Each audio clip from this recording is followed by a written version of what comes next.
앞에 기도하고 또 어떤 날은 뜨거운 햇살이 내려 쬐이면서 날씨가 따뜻해지고 있습니다. 우리의 인생을 보는 것 같습니다. 그렇지만은 이런 속에서도 하나님께서 우리의 마음의 중심을 제가 주시는 줄을 믿습니다. 오늘도 이 시간 우리 하나님 앞에 나와서 예배드릴 때에 하나님께서 우리와 함께 하시는 분을 충만히 누릴 수 있기를 바랍니다. 옆에 있는 분들과 인사하십시다. 하나님이 함께 하십니다.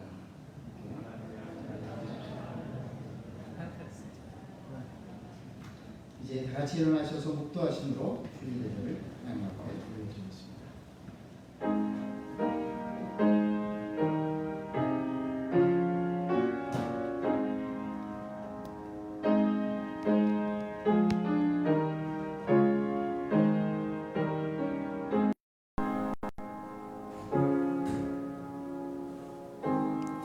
오라 우리가 굽혀 경배하며 우리를 지으신 여호와 앞에 무릎을 꿇자.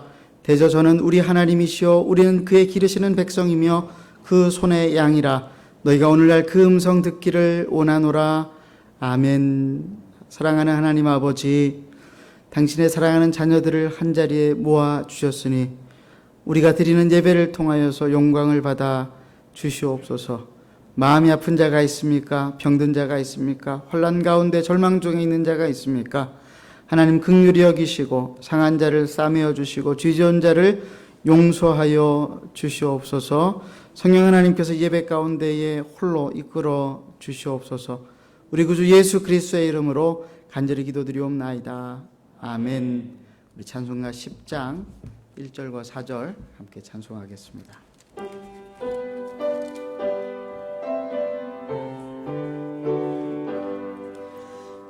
전능왕 오셔서 주 이름 찬송케 하옵소서. 영광과 권능의 성부여셔서 우리를 다스려 주옵소서.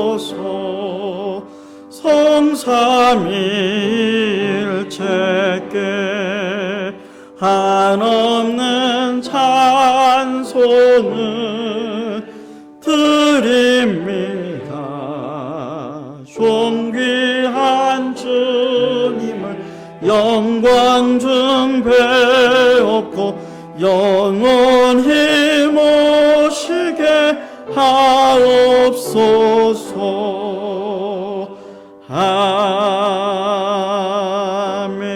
아멘. 교동문 24번으로 성시교독 함께 하시겠습니다. 하나님은 우리의 피난처시요 힘이시니 그러므로 땅이 변하든지 산이 흔들려 바다 가운데 빠지든지 바닷물이 솟아나고 뛰놀든지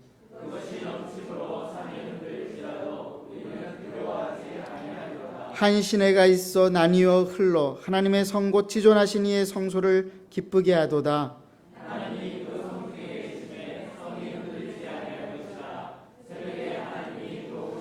그가 땅끝까지 전쟁을 쉬게 하시며 이르시기를 너희는 가만히 있어 내가 하나님 됨을 알지어다.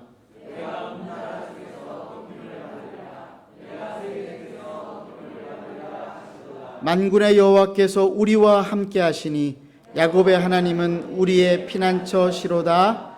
아멘. 사랑하는 한마음교회 성도 여러분, 우리 모두는 연약한 죄인들입니다. 우리가 이 자리에까지 나아왔으나 우리 구주 예수 그리스도의 보혈의 은혜가 아니면은 하나님께 나아갈 수 없고 우리의 마음이 자리 잡을 수 없습니다. 이 시간 우리의 지난 한 주간 살면서 지었던 죄와 우리 마음의 염려와 근심들을 우리 하나님 앞에 다 내려놓고 우리의 죄는 용서하시고 우리의 상처는 싸매어 달라고 합심하여서 간절히 기도하시길 아시니 우리가 이 땅 가운데 살아가는 동안에 어떻게 살아야 할까? 하나님 아버지, 이 땅 살아가면서 하나님 아버지 어떠한 하나님 생각과 마음을 가지고 살아야 할까 고민이 될 때가 참 많습니다. 하나님 아버지, 그러할 때마다 우리에게 찾아오시는 우리 하나님, 우리 구주 예수 그리스도의 십자가를 보여주시면서 당신의 사랑을 밝히 보여주심으로 우리에 대한 당신의 사랑을 증거하신 그 하나님 앞에 하나님 아버지 우리가 무릎을 꿇고 우리의 마음을 내려놓고 우리 하나님이 주시는 은혜를 하나님 아버지 소원하며 살게 도와주시기를 간절히 빌고 원하옵나이다. 살아계신 하나님 아버지 이 자리에는 마음이 상한 자들이 있습니다. 병든 자들이 있습니다. 환난당한 자들이 있습니다. 염려와 근심과 절망 속에서 허덕이는 자들도 있습니다. 하나님 아버지 이분들을 오늘도 하나님의 은혜로 하나님 아버지 당신의 날개 아래로 품어주시고 하나님 이들의 상처는 싸매어 주시고 죄는 용서하여 주시고 그리하여서 우리가 이 시간 우리 하나님 앞에 예배하며 나아갈 때에 우리 심령이 회복되는 은혜가 있게 하여 주시옵소서. 하나님 아버지 이 자리에 없는 우리 성도들 기억하시고 어디에 있든지 우리가 함께한 형제요 자매요 가족이라고 하는 사실을 기억하고 하나님 아버지 그들을 위하여 섬기고 하나님 아버지 중보 기도하며 하나님 서로 교제하며 살게 도와주시기를 원합니다. 우리와 함께 하시는 하나님 오늘도 이 자리에서 우리 모두에게 은혜를 베풀어 주실 것들을 믿사오니 살아계신 하나님 아버지 한 분 한 분의 마음 가운데에 하나님의 말씀을 허락하여 주옵소서. 그 말씀으로 심령이 새로워지게 하시고 용기를 얻게 하시고 절망 속에서 새롭게 일어날 수 있도록 인도하여 주시옵소서. 오늘도 하나님 한 분만 바라보며 나아가는 당신을 바라보고 믿음 가운데 서기를 원하는 우리 성도들 우리 하나님 은혜를 베풀어 주시옵소서. 아비가 자식을 불쌍히 여김같이 여호와께서 자기를 경외하는 자를 불쌍히 여기시나니 이는 저가 우리의 체질을 아시며 우리가 진토임을 기억하심이로다. 아멘. 사도신경으로 신앙을 고백하겠습니다. 나는 전능하신 아버지 하나님 천지의 창조주를 믿습니다.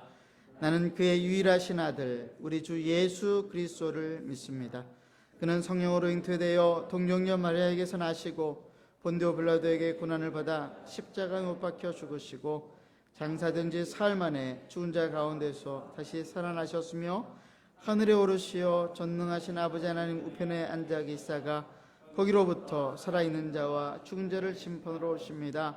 나는 성령을 믿으며 거룩한 공교회와 성도의 교제와 죄를 용서받는 것과 몸의 부활과 영생을 믿습니다. 아멘. 그 자리에 착석하시겠습니다. 우리 찬송가 453장 우리 찬송가 453장 1절과 4절 함께 찬송하겠습니다.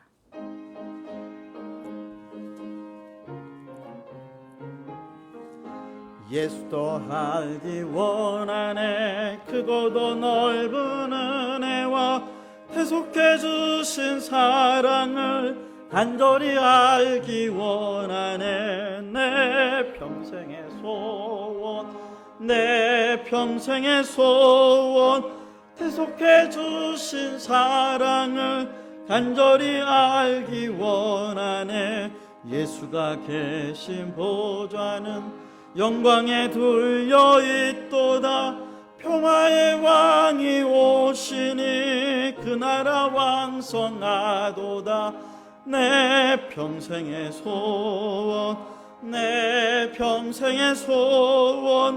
계속해 주신 사랑을 간절히 알기 원하네. 정창욱 집사님 나오셔서 기도해 주시겠습니다.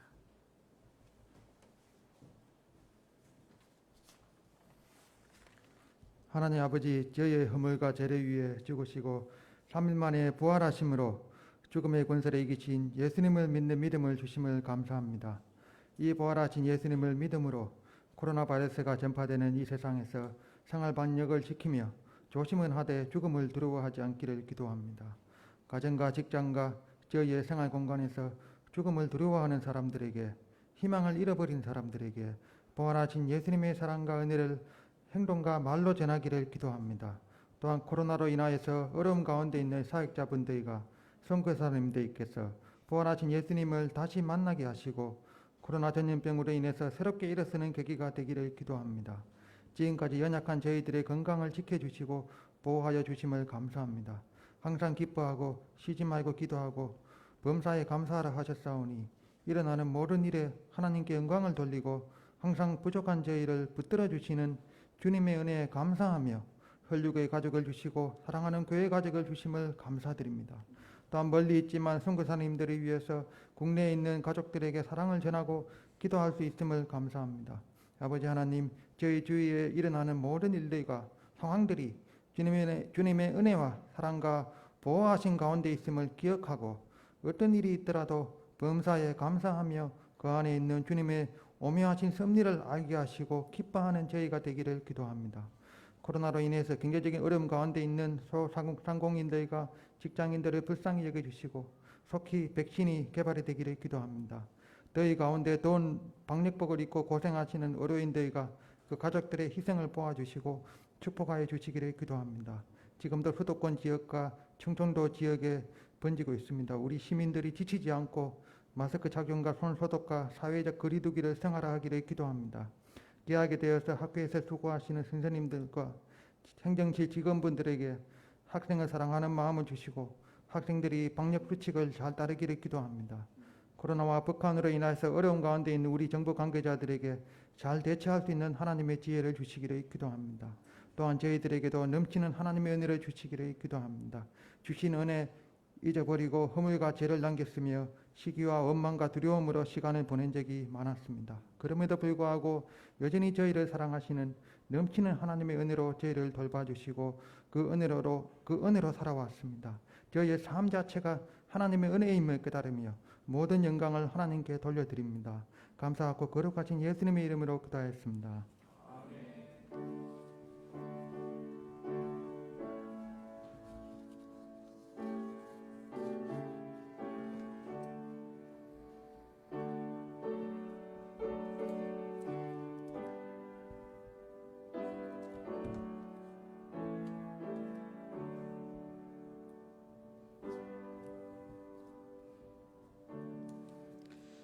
하나님 말씀은 창세기 42장 5절에서 38절까지 말씀입니다. 창세기 42장 5절에서 38절까지 말씀. 긴 말씀이지만 제가 봉독해 올리도록 하겠습니다.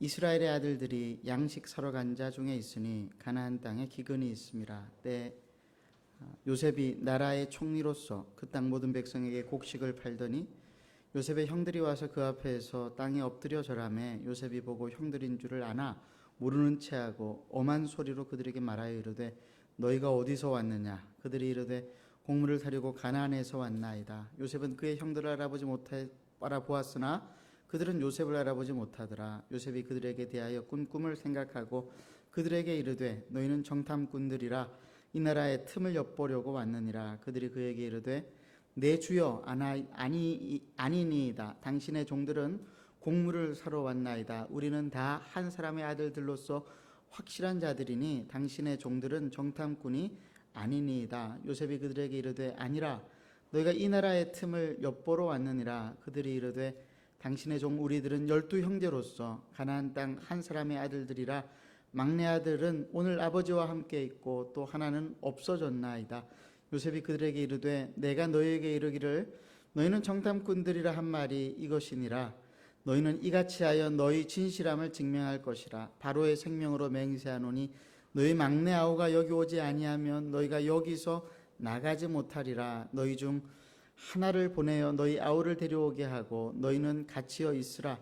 내가 너희 말을 시험하여 너희 중에 진실이 있는지 보리라. 바로의 생명으로 맹세하노니 그리하지 아니하면 너희는 과연 정탐꾼이니라 하고 그들을 다 함께 3일을 가두었더라. 사흘 만에 요셉이 그들에게 이르되 나는 하나님을 경외하노니 너희는 이같이 하여 생명을 보존하라. 너희가 확실한 자들이면 너희 형제 중 한 사람만 그 옥에 갇히게 하고 너희는 곡식을 가지고 가서 너희 집안의 굶주림을 구하고 너희 막내 아우를 내게로 데리고 오라. 그러면 너희 말이 진실함이 되고 너희가 죽지 하리라 하니 그들이 그대로 하니라. 그들이 서로 말하되 우리가 아우의 일로 말미암아 범죄하였도다. 그가 우리에게 애걸할 때에 그 마음의 괴로움을 보고도 듣지 아니하였으므로 이 괴로움이 우리에게 임하도다. 루벤이 그들에게 대답하여 이르되 내가 너희에게 그 아이에 대하여 죄를 짓지 말라고 하지 아니하였더냐. 그래도 너희가 듣지 아니하였느니라. 그러므로 그의 죄값 핏값을 치르게 되었도다 하니 그들 사이에 통력을 세웠으므로 그들은 요셉이 듣는 줄을 알지 못하였더라. 요셉이 그들을 떠나가서 울고 다시 돌아와서 그들과 말하다가 그들 중에서 시므온을 끌어내어 그들의 눈앞에서 결박하고 명하여 곡물을 그 그릇에 채우게 하고 각 사람의 돈은 그의 자루에 도로 넣게 하고 또 길 양식을 그들에게 주게 하니 그대로 행하였더라. 그들이 곡식을 나귀에 싣고 그곳을 떠났더니 한 사람이 여관에서 나귀에게 먹이를 주려고 자루를 풀고 본즉 그 돈이 자루 아귀에 있는지라. 그가 그 형제에게 말하되 내 돈을 도로 넣었도다. 보라 자루 속에 있도다. 이에 그들이 혼이 나서 떨며 서로 돌아보며 말하되 하나님이 어찌하여 이런 일을 우리에게 행하셨는가 하고 그들이 가나안 땅에 돌아와 그들의 아버지 야곱에게 이르러 그들이 당한 일을 자세히 알리하려되 그 땅의 주인은 그 사람이 엄하게 우리에게 말씀하고 우리를 그 땅에 대한 정탐꾼으로 여기기로 우리가 그에게 이르되 우리는 확실한 자들이요 정탐꾼이 아니니이다. 우리는 한 아버지의 아들 12 형제로서 하나는 없어지고 막내는 오늘 우리 아버지와 함께 가나안 땅에 있나이다 하였더니 그 땅의 주인인 그 사람이 우리에게 이르되 내가 이같이 하여 너희가 확실한 자들임을 알리니 너희 형제 중에 하나를 내게 두고 양식을 가지고 가서 너희 집안의 굶주림을 구하고 너희 막내 아우를 내게로 데려오라. 그러면 너희가 정탐꾼이 아니요 확실한 자들임을 내가 알고 너희 형제를 너희에게 돌리리니 너희가 이 나라에서 무역하리라 하더이다 하고 각기 자루를 쏟고 본즉 각 사람의 돈뭉치가 그 자루 속에 있는지라. 그들과 그들의 아버지가 돈뭉치를 보고 다 두려워하더니 그들의 아버지 야곱이 그들에게 이르되 너희가 나에게 내 자식들을 잃게 하도다.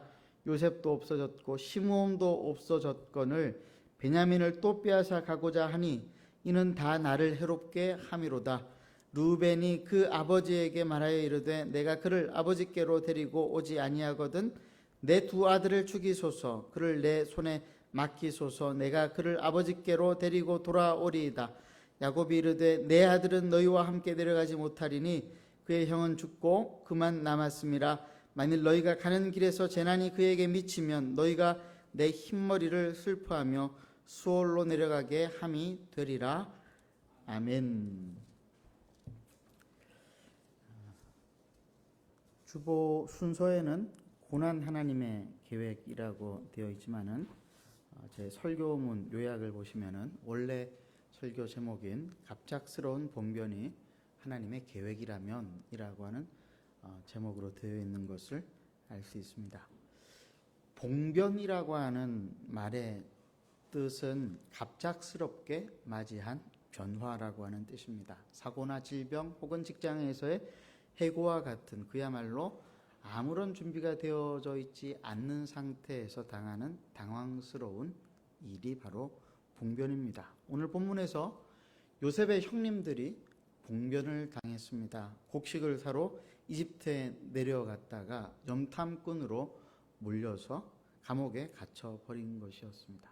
그들은 염탐꾼이 아니었기 때문에 대단히 억울했고 그래서 자기들이 염탐꾼이 아니라는 것을 증명하기 위해서 자신들의 은밀한 가족사를 일부러 끄집어 내어야 했습니다. 그런데 그 과정 중에 22년 전 자기들이 죽이려고 했다가 노예로 팔아버린 형제 요셉의 존재를 요셉의 눈앞에서 시인해야 했습니다. 22년 동안 형님들의 뇌리에서 요셉이 한 번도 잊혀진 적이 없었다라고 하는 것을 증명하는 증거입니다. 우리는 자주 이런 생각을 상상을 할 때가 있죠. 내 인생에 이것만 없어진다면, 내 인생에 이것만 없어진다면, 이 사람만 없어진다면, 그러면 내 인생은 날개를 달고 훨훨 날게 될 텐데 22년 전 요셉의 형님들에게 그 대상이 바로 요셉이었습니다. 아버지의 사랑을 독차지하고 그리고 건방진 꿈을 꾸고 당돌하게 꿈 이야기를 하던 요셉이 사라지기를 그들은 바랬습니다. 우리에게도 그런 사람들이 있지 않습니까? 저 사람 좀 없어졌으면 좋겠다.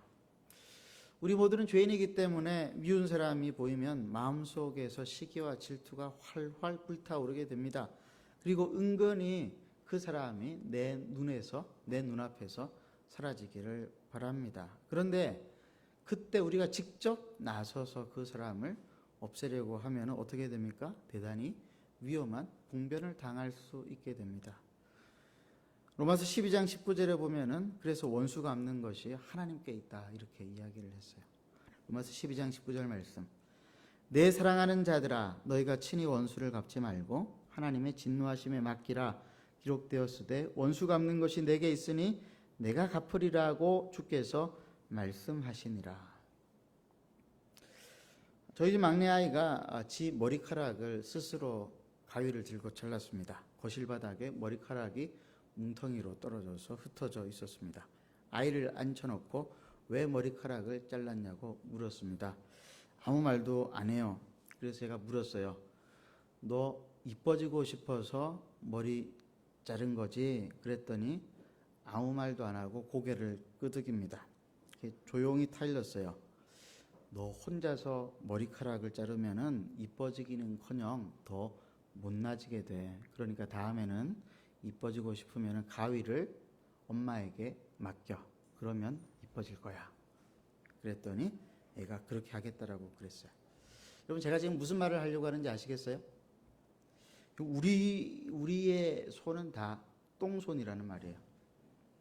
우리는 스스로 뭔가를 특별히 복잡다단한 사람의 마음의 문제 그리고 인간관계의 문제를 풀기 위해서 조급하게 내가 원하는 대로 뭔가를 시도하려고 하면은 더 얽혀버립니다. 다들 그런 경험들이 있으시죠? 그게 우리가 똥손이라고 하는 증거예요. 우리의 욕망은 우리의 삶을 더 나은 곳으로 인도하지 못합니다. 오히려 더 깊은 곳으로, 깊은 수렁으로 끌고 가버립니다. 요셉이 사라졌다고 요셉의 형님들의 인생이 나아지지 않았습니다.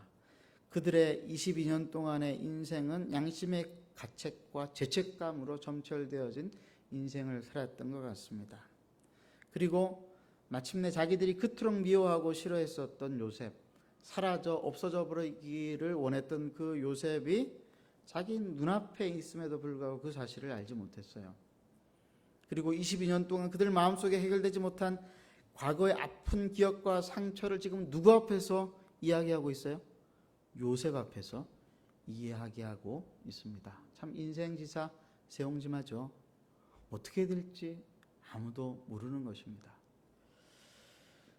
여러분 우리의 인생에도 여러분 계속 곱씹게 되는 불쑥불쑥 튀어나오는 과거의 아픈 기억들이 있지 않습니까?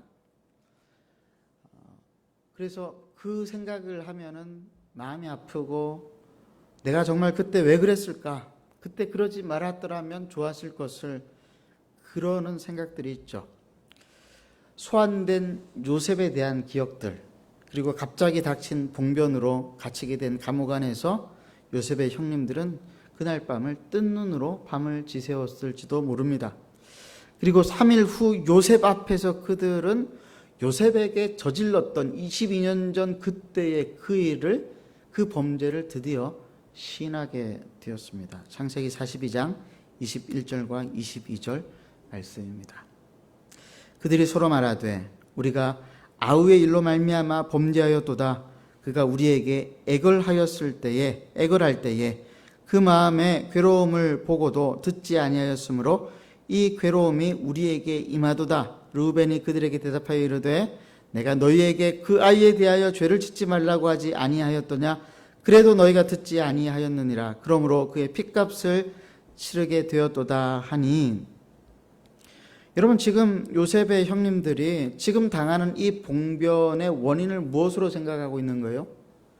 22년 전에 자기들 눈앞에서 사라져 버렸으면 좋겠다라고 생각했던 그 요셉을 진짜로 팔아가지고 없애버린 그 일 때문에 지금 자기들이 이 봉변을 당하고 있는 것이라고 생각을 하고 있습니다.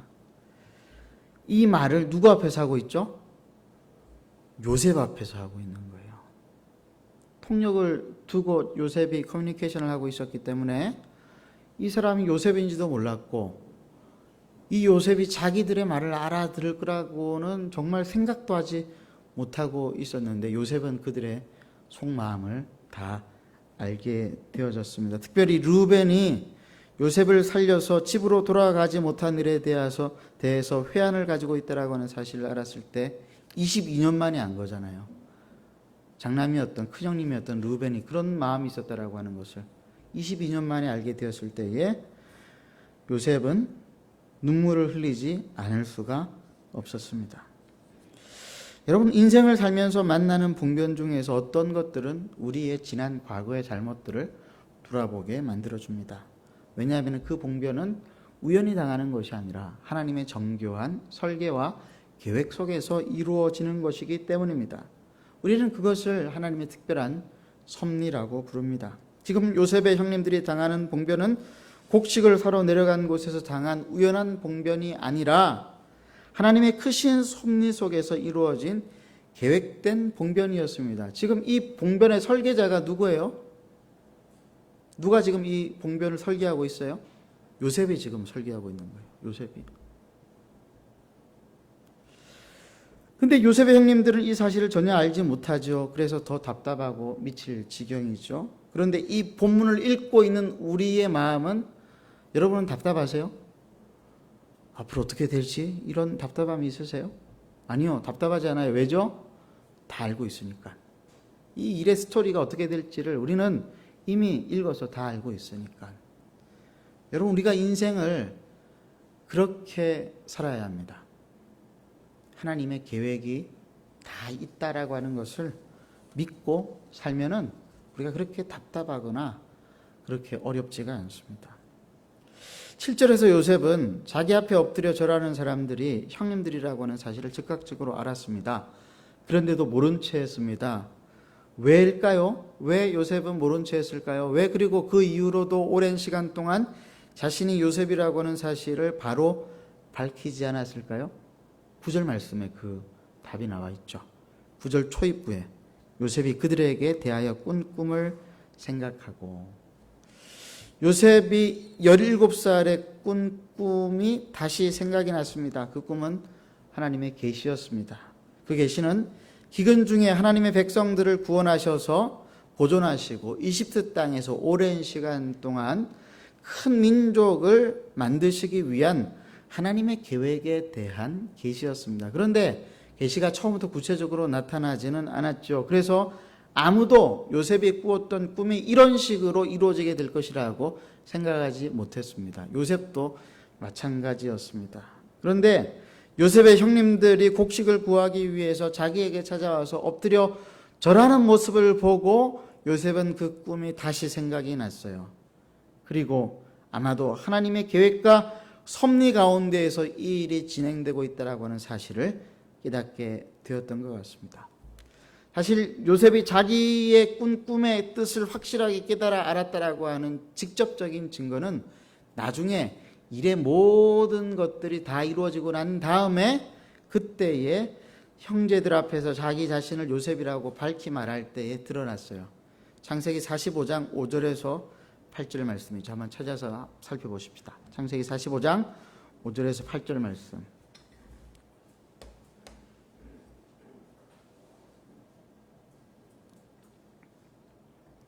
당신들이 나를 이곳에 팔았다고 해서 근심하지 마소서, 한탄하지 마소서.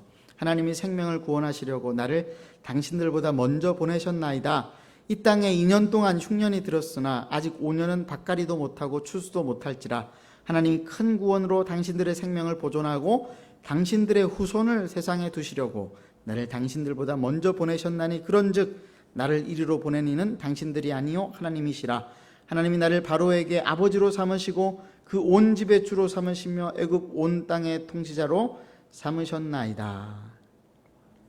요셉은 하나님께서 자기를 통해서 천하 만민을 기근에서 구원하시고 아브라함의 자손이자 장차 이스라엘의 12지파의 조상이 되어질 자기 형님들과 그의 후손들을 구원하실 것을 알았습니다.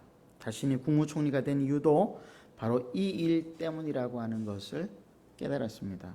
요셉이 언제부터 이 구체적인 하나님의 계획을 깨달았는지에 대해서 성경은 침묵하고 있습니다. 그러나 국무총리가 되고 난 다음에 7년의 풍년, 하나님의 말씀대로 풍년이 이루어지고, 그리고 하나님 말씀대로 흉년이 시작되어져서 2년이 지나가고 있을 무렵, 주변에 있는 여러 나라 민족 사람들이 자기 앞에 찾아와서 엎드려 절하는 것을 보고 꿈이 생각이 났겠죠. 그리고 그들이 기근해서 구원받는 것들을 보면서 언젠가 자기 형제들과 아버지가 찾아와서 자기 앞에 엎드려 이렇게 절을 하고 곡식을 얻어서 생명을 얻게 될 것이라고 하는 것을 생각을 할 수 있게 되었겠죠. 그리고 그것이 자신의 조상들의 하나님 아브라함과 이삭과 야곱의 하나님께서 약속하신 하나님 나라의 큰 민족을 이루는 과정이라고 하는 사실을 깨달아 알았을 것입니다. 이게 영적 센스예요. 미래에 대한 것을 점치듯이 아는 것을 영적 센스라고 하지 않고, 이렇게 하나님의 말씀을 곱씹고 묵상하는 가운데 하나님의 뜻이 어디에 있는가, 하나님께서 원하시는 것이 무엇인가 라고 하는 것을 미루어 짐작할 수 있는 감각을 우리는 영적 감각, 영적 센스라고 합니다. 이런 영적 센스가 우리 모두에게 있기를 바랍니다. 옆에 있는 분들 한번 옆구리를 쿡 찔러서 이런 센스를 가집시다 하고 이렇게 한번 독려하시길 바랍니다. 사실 요셉의 인생도 봉변의 연속이었습니다. 그렇지 않습니까? 형님들에게 팔려갈 줄 생각이 있겠어요? 형님들에게 팔려갈 줄 생각이 있겠어요? 그리고 노예로 살았는데 감옥에 갇힐 것이라고 생각했겠습니까? 감옥에 갇혔는데 국무총리가 될 것이라고 생각했겠어요? 봉변의 연속이었어요. 상상할 수가 없었어요. 그런데 그 모든 봉변들은 하나님의 간섭하에서 이루어진 것들입니다. 저와 여러분의 인생도 마찬가지입니다. 우리가 언제 어떤 일을 당할지 모르나 우리의 모든 일들에 하나님의 간섭이 있습니다. 우리가 이것을 믿고 살아야 합니다. 이게 믿음입니다. 어떠한 어려움이 닥칠지라도 우리가 이 믿음을 붙잡고 살아야 합니다. 우리에게 닥치는 봉변은요, 요셉처럼 사람들의 오해로부터 비롯되는 봉변도 있고요, 요셉의 형님들처럼 자신들의 과거의 잘못된 죄악 때문에 당하는 봉변들도 있을 것입니다. 그러나 어떤 봉변이든지 간에 우연히 되어지는 법은 없어요. 왜 그렇습니까? 요셉의 형님들이 당했던 봉변이 우연이 아닌 것은 무엇입니까? 그들이 하나님의 자녀들이었기 때문에 그래요. 하나님의 약속이 그들에게 있었기 때문에 그래요. 우리 인생도 마찬가지인 것입니다. 우리가 하나님의 자녀라고 한다면 우리의 일거수일투족을 하나님은 간섭하십니다. 우리의 인생을 그냥 내버려 두지 않으십니다. 우리는 이 땅에서 고아로 살아가는 것이 결코 아닙니다. 하나님이 간섭하십니다. 근데 우리는 때로는 그 간섭이 싫죠. 근데 그 간섭을 인정하고 받아들여야 되는 거예요. 욥기 36장 5절에서 12절 말씀 우리가 함께 찾아서 한번 저와 여러분이 읽어보도록 하겠습니다. 욥기 36장 5절에서 12절 말씀.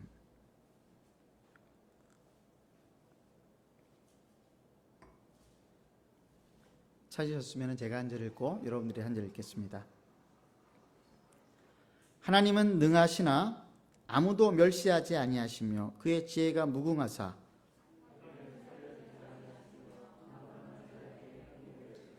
그의 눈을 의인에게서 떼지 아니하시고 그를 왕들과 함께 왕자에 앉히사 영원토록 존귀하게 하시며 그들의 소행과 악행과 자신들의 교만한 행위를 알게 하시고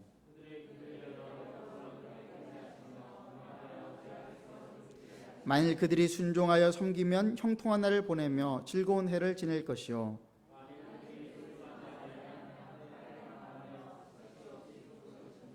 여러분 5절에서 10절 말씀을 한번 다시 자세히 살펴보십시오. 하나님이 무슨 일을 하신다고요? 하나님은 당신의 자녀들이 족쇄에 매이거나 환난의 줄에 엉켰을 때에 그들의 소행과 악행과 자신들의 교만한 행위를 알게 하시고 그들의 귀를 열어서 교훈을 듣게 하시고 명하여 죄악에서 돌이키게 하십니다. 무엇을 통해서 이런 일을 하실까요?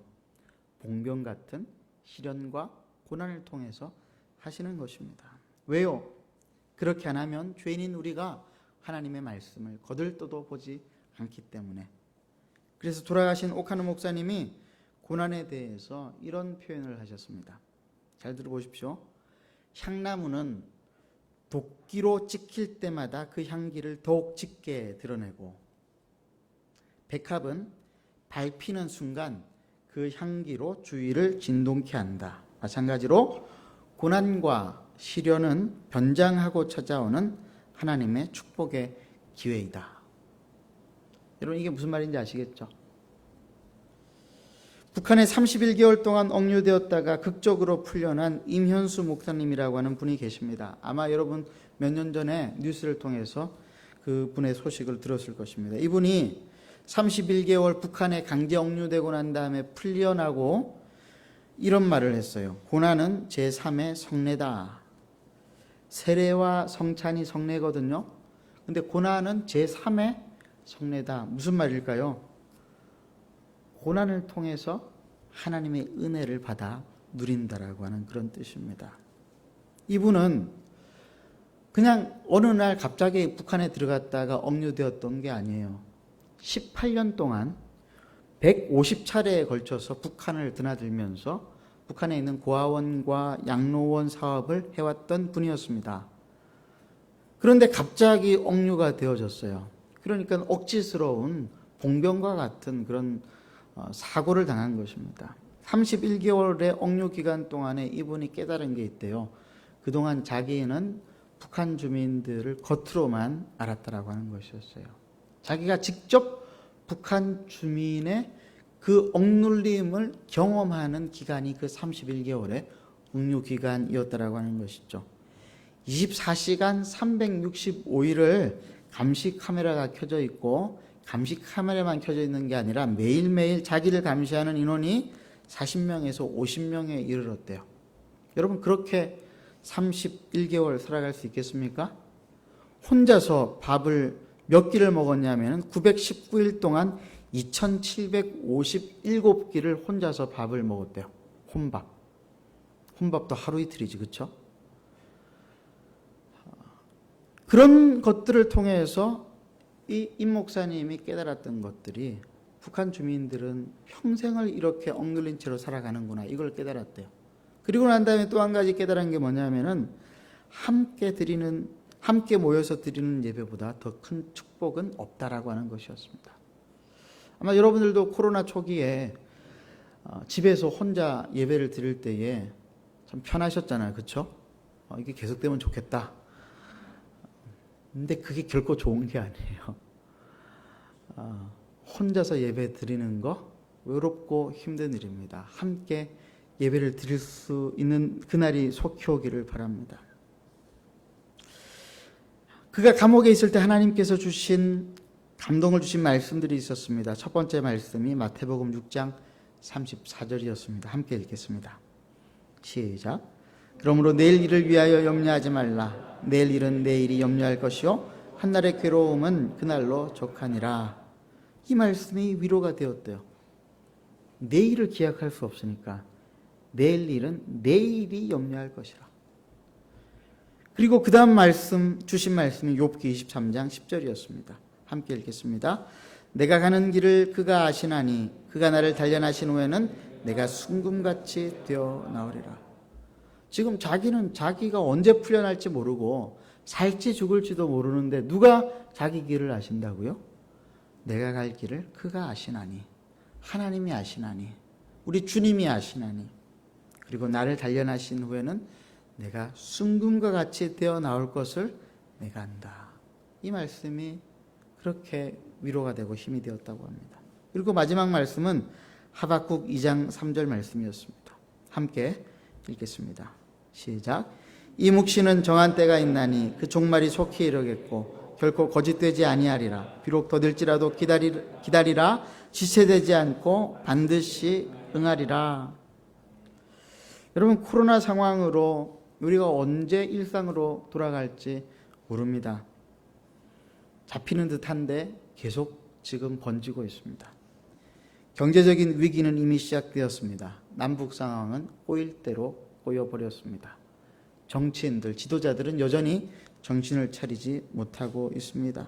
덩달아서 우리의 인생에 닥치는 수많은 봉변들에 의해서 우리의 믿음도 흔들리고 있습니다. 그런데 이 순간에도 하나님이 우리와 함께 하시고 우리의 길을 아시기 때문에 앞서서 우리를 인도하신다라고 하는 사실을 믿으십니까? 여러분, 이 믿음으로 우리가 살아가야 하겠습니다. 우리가 넘어지면 그분은 우리를 붙잡아 주십니다. 설령 우리가 넘어진다 할지라도 일으켜 세워 주십니다. 여러분, 우리가 이 진리를 진리로 받아들이고 믿어야 합니다. 인생을 살아가는 것, 아무도 예측하며 살아갈 수 있는 사람은 없습니다. 어떤 사람도 자기의 인생을 확신할 수 없습니다. 오직 한 분, 그가 아시나니, 그가 나를 단련하신 후에 우리의 인생이 정금과 같이 다시 새롭게 태어나질 것을 믿고 우리가 그 하나님을 따라 살아야 하겠습니다. 그러기 위해서 우리는 훈련을 받아야 되는데요. 요셉의 형님들이 훈련이 필요했어요. 근데 누구를 통해서 요셉의 형님들이 훈련을 받습니까? 요셉을 통해서 훈련을 받습니다. 요셉은 이미 수많은 봉변을 통해서 정금과 같이 단련되어졌습니다. 그리고 하나님의 계시의 말씀의 뜻을 깨달아 알았습니다. 이제 요셉의 형님들 차례예요. 요셉의 형님들은 장차 이스라엘의 12지파의 조상이 될, 믿음의 조상이 될 사람들이었습니다. 그런데 이대로는 안 되는 것이죠. 그래서 요셉이 확인이 필요했습니다. 그래서 요셉이 형님들을 몰아붙인 것입니다. 계략을 짜가지고 봉변과 같은 사건들을 정교하게 짜가지고 단계별로 그들의 상태를 확인했습니다. 그 훈련이 끝나고 난 다음에야 비로소 요셉은 자기가 요셉이라고 하는 사실을 그들에게 밝혔습니다. 왜 그랬습니까? 형님들에게 한 가지 영적인 시각을 갖추게 하는 것이 필요했기 때문에 그래요. 화가와 신학자와 카우보이가 미국의 그랜드 캐년 대협곡을 구경하러 갔습니다. 그들이 그랜드 캐년의 장엄한 광경을 보고 감탄하면서 한마디씩 했습니다. 먼저 화가가 이렇게 말했습니다. 정말 장관이군요. 이 광경은 내 캔버스에 담을 수가 없을 정도입니다. 이렇게 감탄을 했습니다.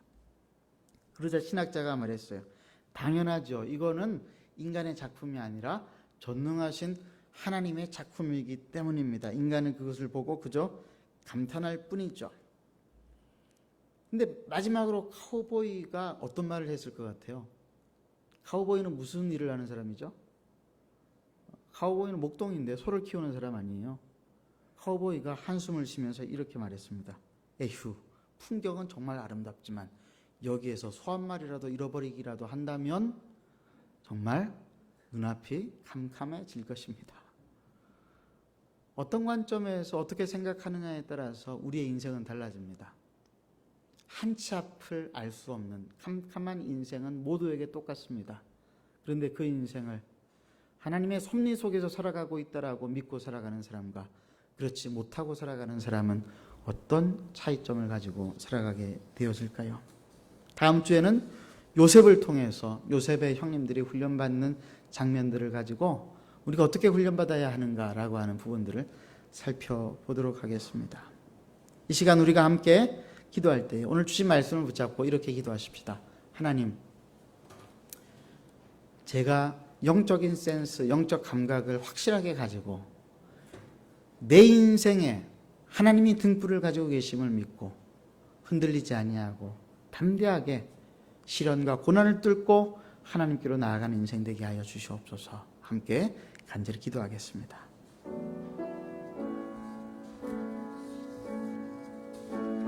하나님 아버지, 이 시간 우리에게 주신 하나님의 말씀을 살펴보았습니다.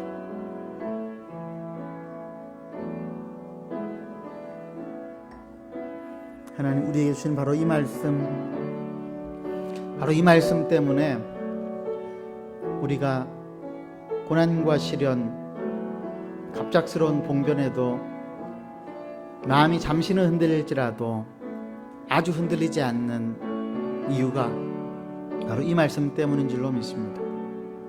하나님은 우리로 하여금 때로 복면과 같은 고난과 시련을 통해서 우리의 죄를 깨닫게 하시고 우리의 삶의 미래를 미루어 짐작할 수 있게 하십니다. 하나님 아버지, 이 사실을 진리로 믿고 받아들이면서 내 앞에 어떤 상황이 있든지 간에 흔들리지 아니하고 하나님만 붙잡고 하나님 앞에 기도하며 이웃을 섬기며 우리의 삶의 현장에 우리 할 일들을 제대로 하면서 살 수 있도록 도와주시옵소서. 우리 사랑하는 한마음교회 성도들이 하나님 아버지 그들의 삶의 형편이 어떠하든지 상관없이 하나님께서 주시는 은혜를 붙잡고 끝까지 견디며 끝까지 버티며 믿음 가운데 서게 하여 주시옵소서. 우리 구주 예수 그리스도의 이름으로 간절히 기도드리옵나이다. 아멘.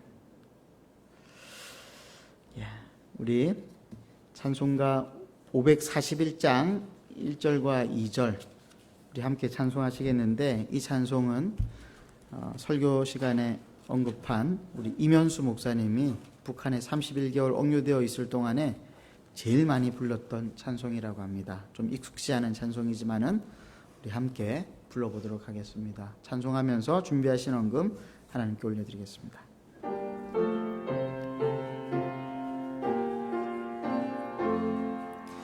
꽃이 피는 봄날에만 주의 사랑 있음인가, 열매 맺는 가을에만 주의 은혜 있음인가, 땀을 쏟는 여름에도 주의 사랑 여전하며, 추운 겨울 추릴 때도 주의 위로 변함없네. 솔로몬의 부귀보다 욥의 고난 더 강하고, 솔로몬의 지혜보다 욥의 인내 아름답다. 이 세상에 불용한 마귀 유혹 손짓 하나, 고생 중에 인하며 죄무승리 이루리라. 아멘. 헌금을 위해서 기도하겠습니다. 하나님 아버지, 오늘 이 시간 하나님 앞에 우리의 마음의 결단 또 믿음의 결단을 올려드립니다. 그리고 더불어서 우리의 물질의 일부분들을 하나님 앞에 올려드리므로 하나님께서 우리 인생의 공급자가 되시고 인도자가 되신다는 사실을 고백합니다. 이 예물을 기쁘게 받아주시고 예물을 드린 손길들마다 그 삶의 현장을 축복하여 주시옵소서. 혹시나 경제적인 어려움 가운데 있는 형제자매들이 있다면 하나님 아버지, 그들의 삶에서 고난이 사라지고 속히 회복되게 하여 주시옵소서.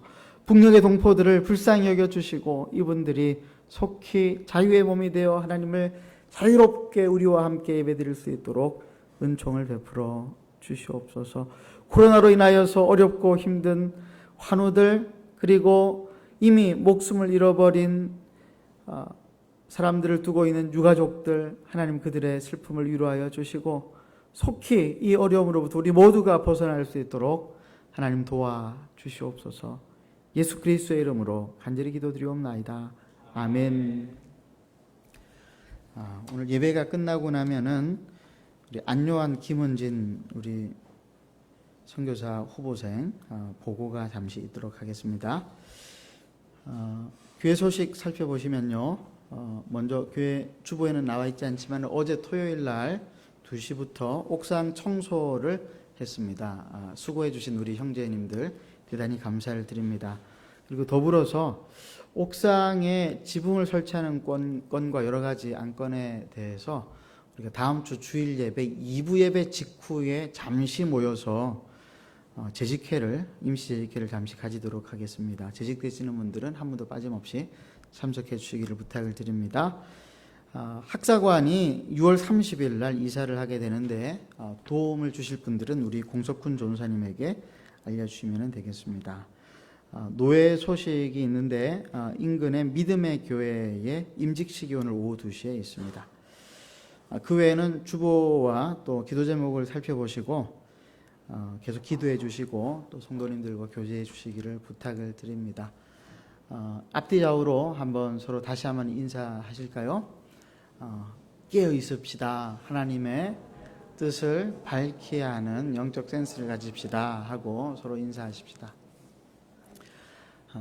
언제 이 상황에서 우리가 벗어날지 모르나 때가 이르면 우리가 반드시 회복되게 될 줄을 믿습니다. 이제 축도를 받고 예배를 피하도록 하겠습니다.